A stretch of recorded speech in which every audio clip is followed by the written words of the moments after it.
ഇത് മാസ് മോട്ടോഴ്സിൽ നിന്നാണ് hero master edge വണ്ടി. അതിൻ്റെ നിലവിൽ വർക്കിന് കയറിയിട്ടുണ്ട്. അതിനകത്ത് ആകെ കൂടി പറഞ്ഞേക്കണ വർക്ക് എന്ന് പറഞ്ഞാൽ ഒന്ന് നമുക്ക് സ്പീഡോമീറ്റർ ചെക്ക് ചെയ്യുന്ന കേസ് പറഞ്ഞിട്ടുണ്ട്, എഞ്ചിൻ ഓയിൽ മാറ്റുന്ന കേസ് പറഞ്ഞിട്ടുണ്ട്. സ്പീഡോമീറ്ററിൻ്റെ കേസ് നമ്മൾ ചെക്ക് ചെയ്യാൻ വേണ്ടി കയറ്റിയതാണ്. അപ്പോൾ മീറ്റർ കേബിള് മാറ്റിയിട്ട് കാര്യമില്ല. കാരണം എന്താ വെച്ചാൽ മീറ്ററിൻ്റെ ഉള്ളിൽ അതിൻ്റെ ഇന്നർ ഒടിഞ്ഞിരിക്കുന്നതുണ്ടോ, നല്ല ഒടിഞ്ഞിട്ട് അത് ഒരു രീതിയിൽ അഴിക്കാൻ കിട്ടുന്നില്ല.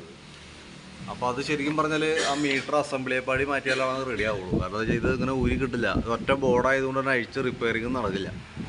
അപ്പോൾ മീറ്റർ അസംബ്ലി മാറ്റിയാലാണ് അത് ക്ലിയർ ചെയ്യാൻ പറ്റുള്ളൂ. കേബിൾ മാത്രം മാറ്റിയിട്ട് കാര്യമില്ല, അതിൻ്റെ ഉള്ളിൽ കേബിൾ കയറില്ല ഒടിഞ്ഞിരിക്കുന്നതാണ്.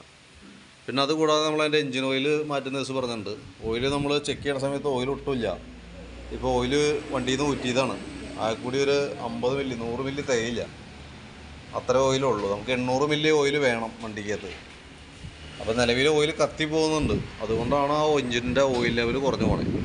അപ്പോൾ നമുക്ക് എന്താ ചെയ്യാൻ പറ്റുകയെന്ന് വെച്ചാൽ ഇപ്പോൾ നിലവിൽ ഓയിൽ ഫില്ല് ചെയ്യുക. വണ്ടി സ്റ്റാർട്ട് ചെയ്ത് ഓടുന്ന സമയത്ത് പുക കാണിക്കാനായിട്ട് സാധ്യതയുണ്ട്. അതായത് സൈലൻസറിൽ നിന്ന് വെള്ള കളറിൽ നല്ല രീതിയിൽ പുക വരാൻ സാധ്യതയുണ്ട്. കാരണം ഓയിൽ കുറഞ്ഞു കൂടിയായതുകൊണ്ട് തന്നെ സിലിണ്ടർ പിസ്റ്റൺ സ്ക്രാച്ച് വന്നിട്ടുണ്ടാവും.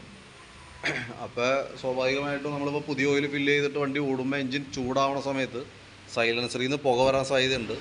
അങ്ങനെ കൂടുതലായിട്ട് പുക ഉണ്ടെന്നുണ്ടെങ്കിൽ നമ്മളത് എഞ്ചിൻ ഹെഡിൻ്റെ ഭാഗം അഴിച്ച് ക്ലിയർ ചെയ്യേണ്ടി വരും. ഇനി അതല്ല പുക കാണിച്ചില്ലെങ്കിൽ പോലും നമ്മൾ ഒരു മാസമൊക്കെ കഴിഞ്ഞ് കഴിയുമ്പോൾ, ഇപ്പോൾ കിലോമീറ്റർ വർക്കിംഗ് അല്ലാത്തതുകൊണ്ട് ഒരു മാസം കഴിഞ്ഞ് കഴിയുമ്പോൾ അന്ന് ഓയിൽ കയറ്റിയിട്ട് ലെവൽ എത്രത്തോളം കുറയുന്നുണ്ടെന്നുള്ള ചെക്ക് ചെയ്ത് നോക്കണം. കൂടുതൽ കുറഞ്ഞു പോകണമെങ്കിൽ എത്രയും പെട്ടെന്ന് അത് പരിഹരിച്ച് ചെയ്യാന്നുണ്ടെങ്കിൽ വണ്ടിയുടെ എഞ്ചിൻ മേജറായിട്ടുള്ള കംപ്ലയിൻറ്റിലേക്കൊക്കെ പോകും. അത് പ്രത്യേകം ശ്രദ്ധിച്ചോണം കേട്ടോ. അപ്പോൾ നിലവിൽ അത്രയ്ക്കും ഓയിൽ ലെവൽ കുറവായിരുന്നു വണ്ടിക്കകത്ത്. നമുക്ക് ഇത്രയും 2 കേസ് മാത്രമേ പറഞ്ഞിട്ടുള്ളൂ. ജനറൽ സർവീസോ വേറെ യാതൊരു കംപ്ലയിൻറ്റും പറഞ്ഞിട്ടില്ല. അപ്പോൾ ഈ 2 വർക്കുമാണ് നമ്മൾ കംപ്ലീറ്റ് ചെയ്യണം കേട്ടോ. അതിനകത്ത് മീറ്ററിൻ്റെ കേസ് നമുക്കൊന്നും ചെയ്യാൻ പറ്റില്ല. എഞ്ചിൻ ഓയിൽ മാറ്റി ക്ലോസ് ചെയ്യുന്നുണ്ട്. ഓക്കെ.